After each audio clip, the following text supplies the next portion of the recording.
আগামীকালে দেশব্যাপী সাধারণ ধর্মঘটের বিরোধিতা করে ধর্মঘটকে কর্মনাশা দিবস বলে ব্যাখ্যা করা হয়েছে।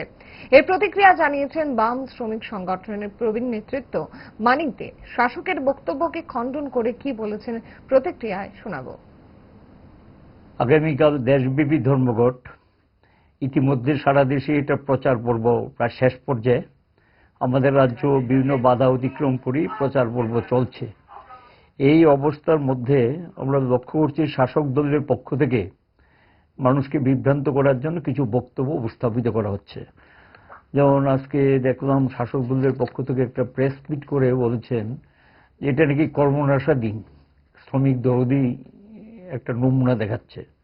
যারা কর্মহীন দেশ পরিণত করেছে, প্রতিদিন মানুষের কাজ খেয়ে নিচ্ছে, যারা কাজ করছেন তারা কাজ হারাচ্ছেন, নতুন করে কাজ পাওয়ার কোনো সম্ভাবনা নেই, গোটা দেশটাকে একটা বেকারের দেশে পরিণত করেছেন। আর তারা কালকে একদিন কাজ করতে পারবে না, তার জন্য একেবারে সাংঘাতিক আফসোস তারা দেখাচ্ছেন।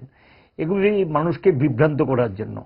এই লড়াইটা কিসের, আন্দোলনটা কিসের? কর্মহীন দেশটাকে যাতে মানুষ কাজের সন্ধান পায়, কাজ যাতে পেতে পারে, তার জন্যই তো কালকের লড়াই।